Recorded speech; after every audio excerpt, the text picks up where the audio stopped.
So I went to start the car today. It runs on methanol. You've seen it if you've seen any of my other videos, especially on the fuel injection stuff. Went to start it, and the electric fuel pump in the back of the car will not turn on. It's just like frozen solid or something. I know it's getting power because the solenoid valve that I use for the vent, I can hear it clicking on. Of course, it's electrically tied right the same terminals as the motor. So I think we're gonna have I'm gonna be able to show you how devastating methanol can be, especially to some of these lesser expensive pumps. You know, I've got this is actually the second one. So we're gonna drain the fuel out of it, get it out of the car, take it apart, take a look at it. My assumption is that the vanes and the hub, which I'm pretty confident is aluminum or some pot metal, some cheesy shit. This is a Pro-Comp pump, second one. Anyways, we're going to take it apart and see what we find. I think it'll be a good lesson to a lot of folks maybe that either are running methanol or want to run methanol. Is some of the things you got to be cautious with. So it's my bad, but we'll see how bad it is. But my assumption is it's all corroded up in there and with debris and locked up. So, all right, so here we go. Okay, so here I am in the back of the car, going up. Here's my fuel pump right there. Back up a little bit, you can see I've got fuel line here coming from the tank, goes into the pump.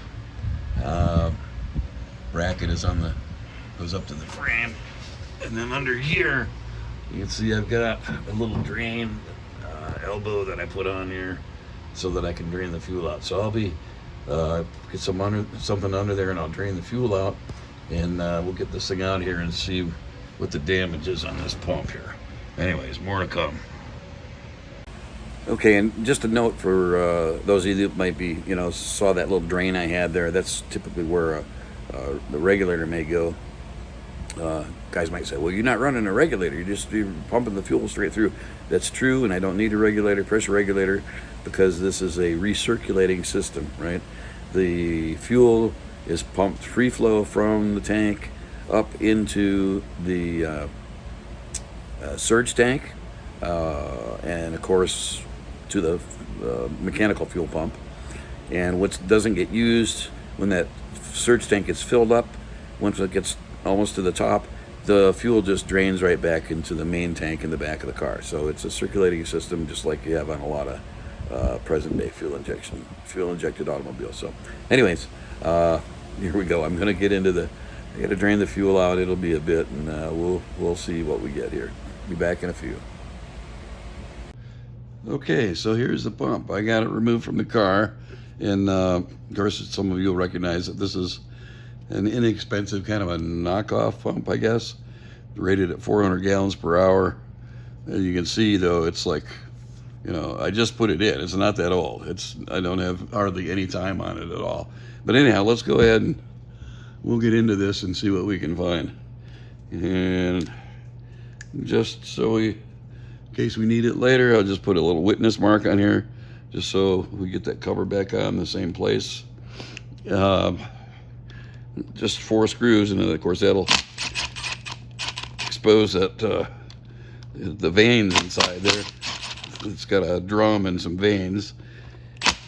If you've never seen one of these before, it's pretty simple kind of a design, but anyhow, we get that off there. All right, so take the cover off.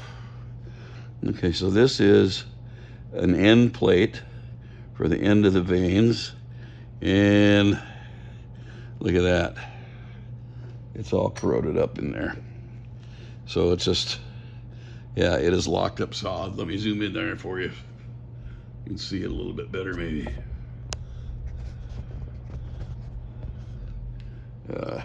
Hold on.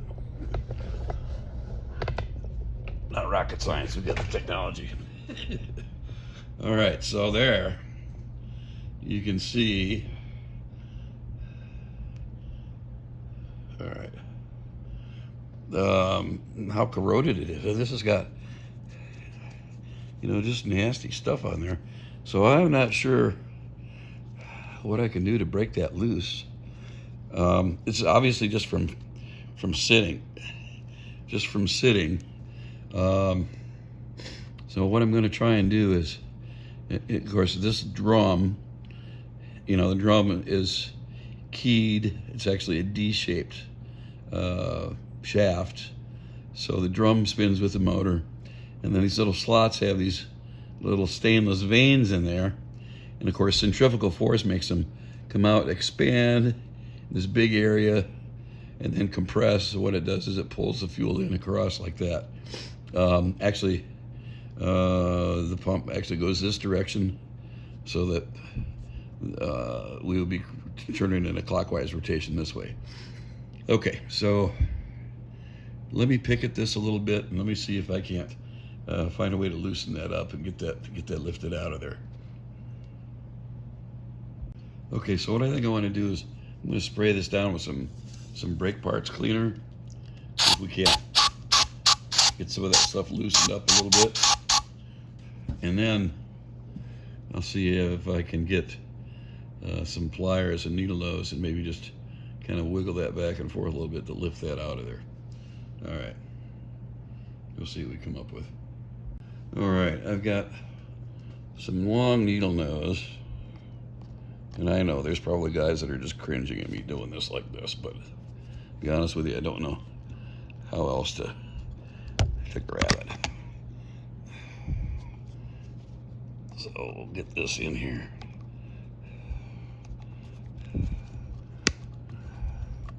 Just want to get it loose, right? And I'd like to, this should lift right off of that shaft. Anyways, we got it loose a little bit.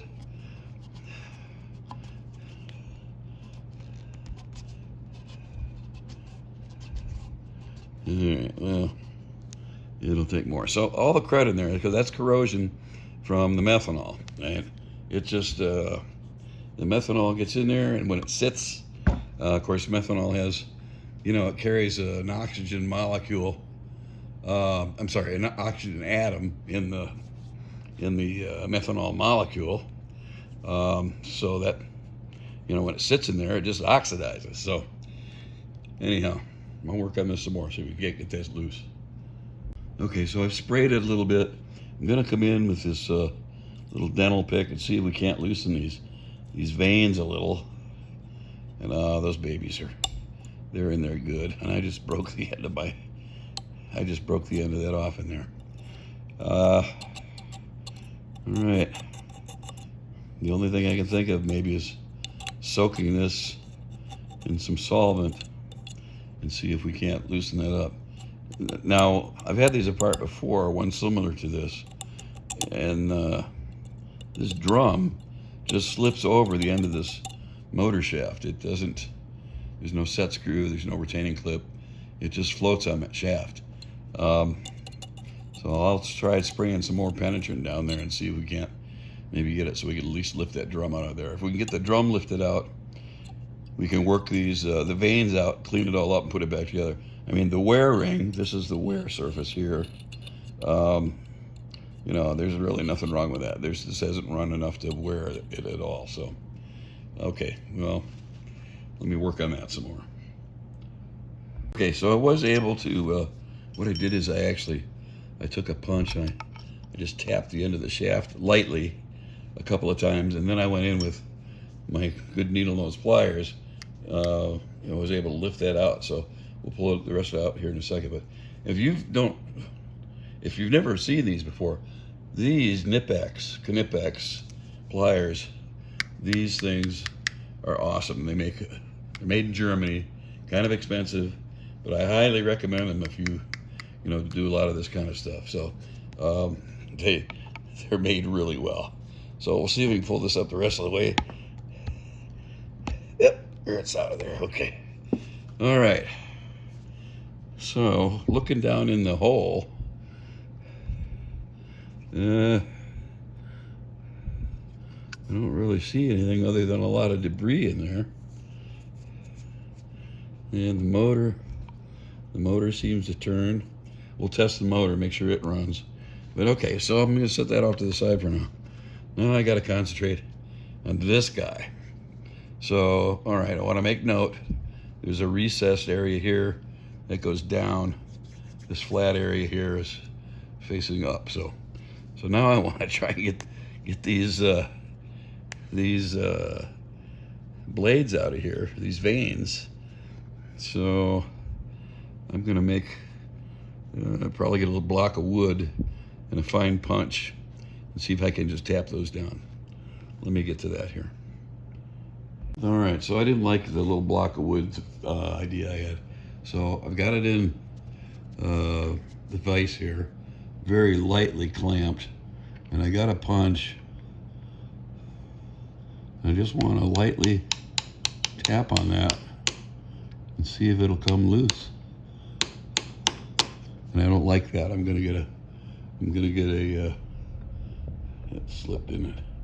I'm gonna get a smaller punch. This is too big.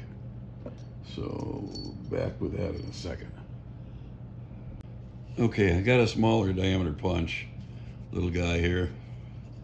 So I'm gonna make sure it fits in there. Yeah, okay. I'm just gonna give it a couple of whacks with my little, yeah, it's smaller than it looks on the camera, but just a couple little whacks with that. And that came out nicely. All right, so there's one. And you can see it's just a little stamped out piece. It's supposed to be stainless. Looks like there's some rust iron oxide on there, so might not be very good quality stainless. Okay, set that aside. We'll go after the rest of these. That one came out pretty easily, considering, you know, they're supposed to be free floating in there, but and this guy here.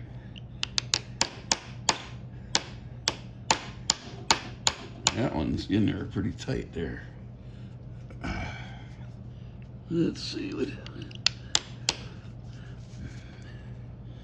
should be well above the vise there.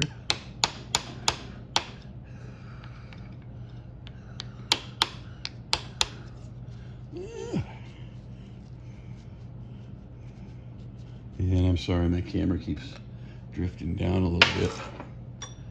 Let's see if I can get this back up here.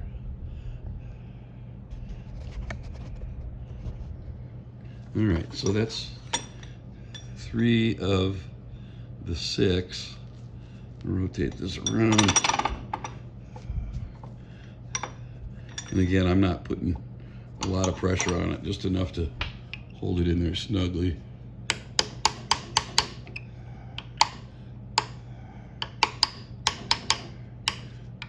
Get that one loose. You know, this is, I can't believe they don't make better quality. Well, I shouldn't say it like that. I wish I had better quality pumps. The whole deal with methanol is, you know, you're dealing with this kind of stuff all the time, just all the time, because, and guys will say, well, you know, you should drain the fuel and flush it after every time you use the car. It's like, well, that's fine, but you know, every time you flush it, you run the risk of contaminating, you know, your methanol with something else, you know, whether you use gasoline or, anyways, it's just a hassle. Anyhow, we'll get this cleaned up, we'll see if we can't get it back together.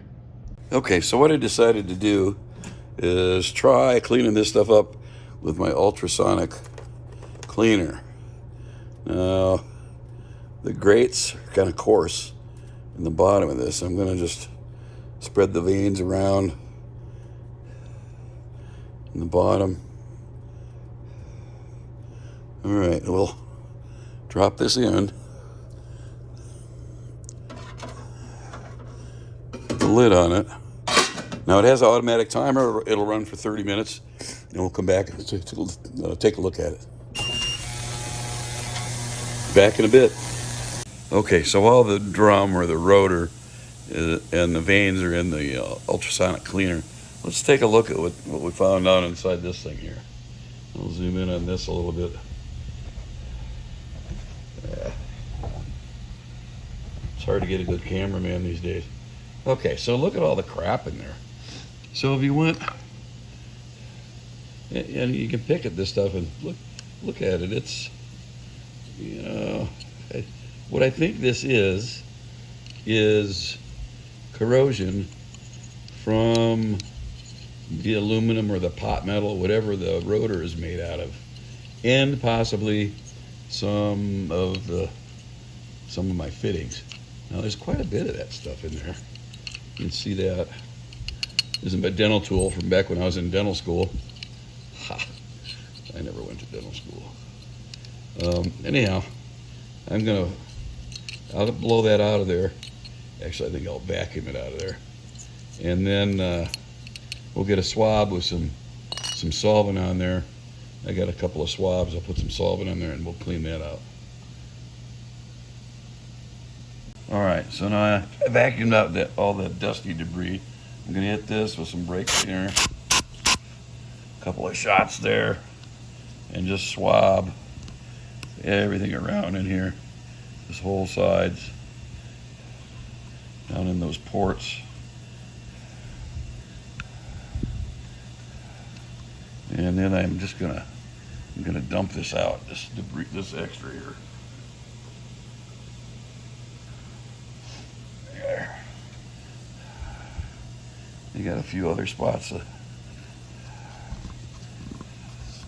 clean up there.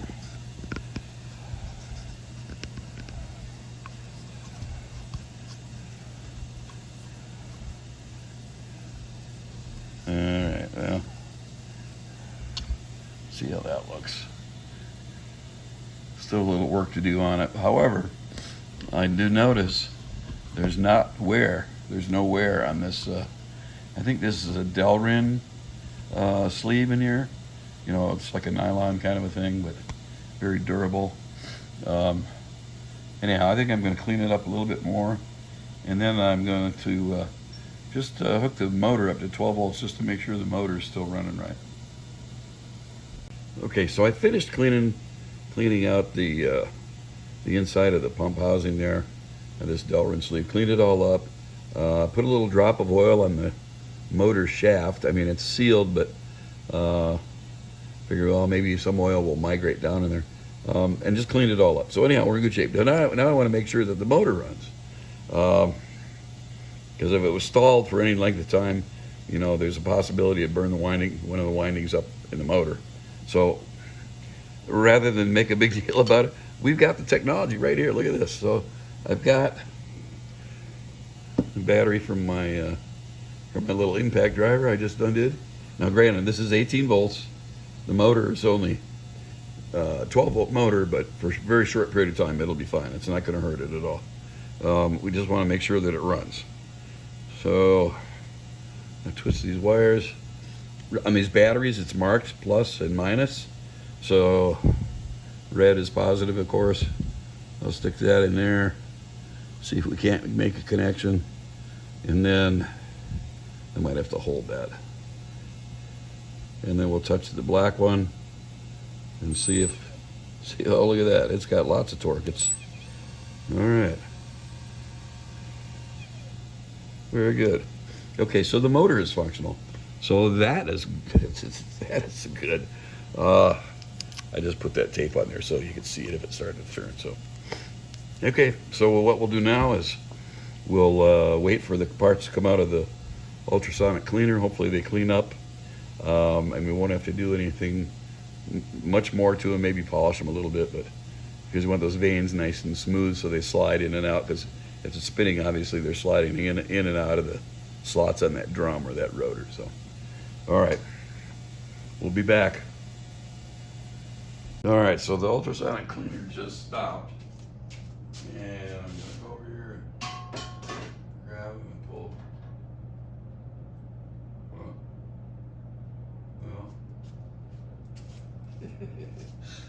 We lost some of our vanes in the bottom of the machine. That's, well, it's got a lot of pits and stuff on it, but it's clean, I think. All right, and let's see, where's this? This is the, yeah, that didn't really clean up too much. All right, we're gonna have to do some more work on these. I'll go retrieve the other ones out of the bottom of the of the ultrasonic, and I'll come back. All right, so I went to retrieve my, rather than stick my hand in that nasty stuff, I thought, well, let me see if the magnet works. Look at this shit. These things are like ferrous. They're not stainless. I would think they'd be stainless. Anyways, we got that. Let's go to this guy here. Push this out of the way. What I think I need to do is clean these guys up. Look at their, I mean, they clean up a little bit, but what I think I want to do, I'll set them on this board here. I've got some, what is this? 2500 grit sandpaper. Let's just see what that'll do if I just run that back and forth a little bit. See what that does. And it looks to be cleaning up pretty good.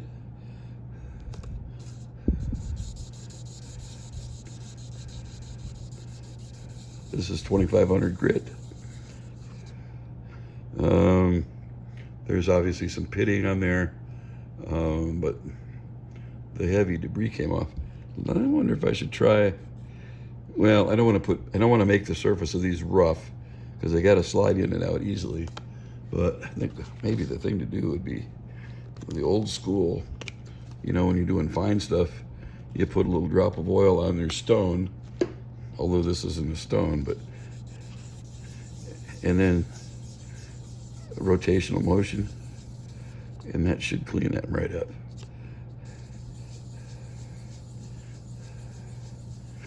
All right. Well, it's not awesome, but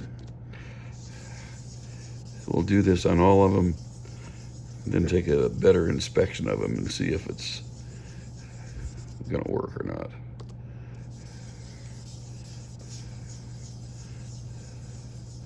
All right, I don't want to bore you to death. I'll do the rest of it and we'll come back.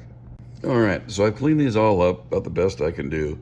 So, and this thing here, this drum or the rotor, you can see the slots are kind of cut a little bit off of center, and that's to kind of make them drag instead of driving into the you know, the outside sleeve. But they should slide in and out very easily. Now I was gonna clean this up a little bit on the Scotch-Brite pad on the wheel, but then I thought, you know, this may have some sort of a coating on it. Maybe I'll just make it worse if I clean it with a Scotch-Brite pad. So I'm just gonna leave it alone. But I did check to make sure the vanes fit in it, right? So the vanes fit very nicely in there now. So, you know, I can just drop them in. They fit right in like that. They're all loose. So I think we're going to assemble it like that. The only thing else I want to look at is this edge. This edge here. See it now. See, those edges. I would expect those to be like really smooth. And they're not. They look like they were, I lost my focus. They look like they were just punched out on a hacksaw or something. I don't know. Let me look at another one. Yeah, I don't really like that. These should be nice and smooth. So they ride inside of that sleeve nicely, you know, just scrape along. I'm hesitant to cut on these much. You know, we could try and, you know, put them face down, edge down into an abrasive and try and smooth them up that way. But I have to think about that a minute. I'm not sure if I want to do that. Anyways, back with more. Okay, so I decided not to try and grind these flat, but I am taking them just like we did on the wide side. Take the edge and just run it over with my 2500 grit, just to make sure, you know, if there's some little, you know, bump sticking up or something like that, it won't really gouge the sleeve.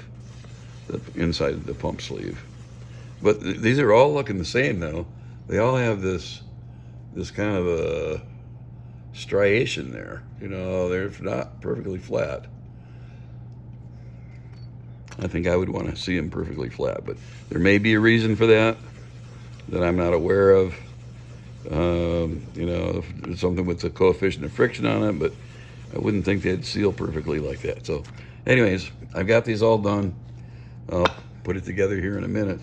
We'll see how well it goes back together. All right, we're gonna put this back together and see if we can make it work. All right, so there's the rotor. We made sure that this recessed counter board side goes down, and that's the D on the shaft. Okay, that drops in there nicely. Now these should all drop in there easily. Dropping if you can see what I'm doing here, dropping those veins in, they're just falling right down, so there's enough clearance for them.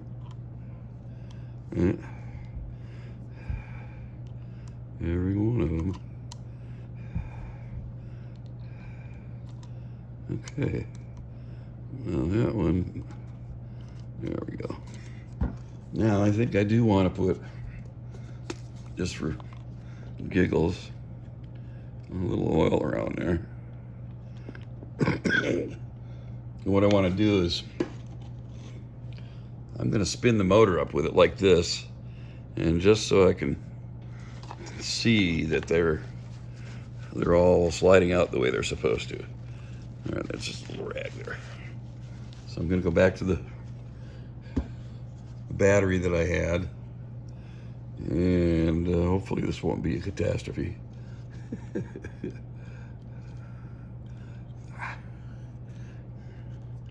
I was smart, I would have had a little pigtail made up for this. All right, I'm going to hold this because it's...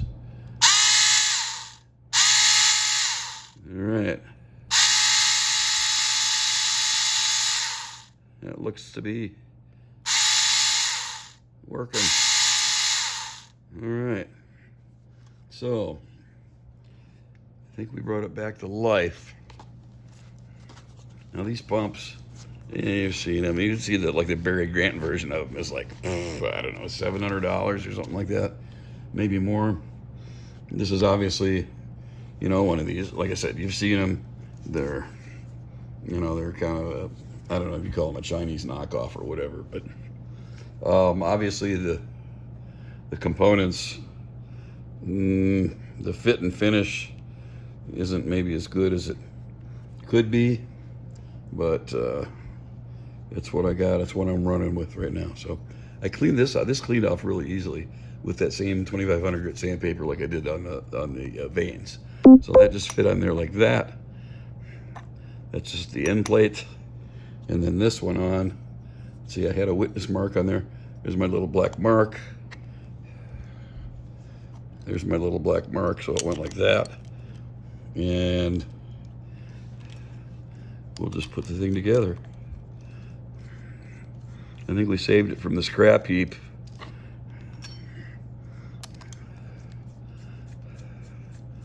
And anyhow, I'll finish assembling this thing, and we'll put it back on the car and see if it fits the bill. See if it works. All right. We'll see what we got next.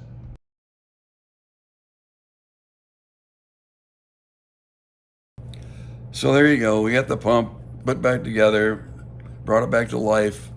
Didn't really take too much. Total result of corrosion caused by leaving methanol in the system. And I apologize, I've got a cold that I've been fighting. Now granted, this is a relatively low cost pump compared to a lot of them that are out there.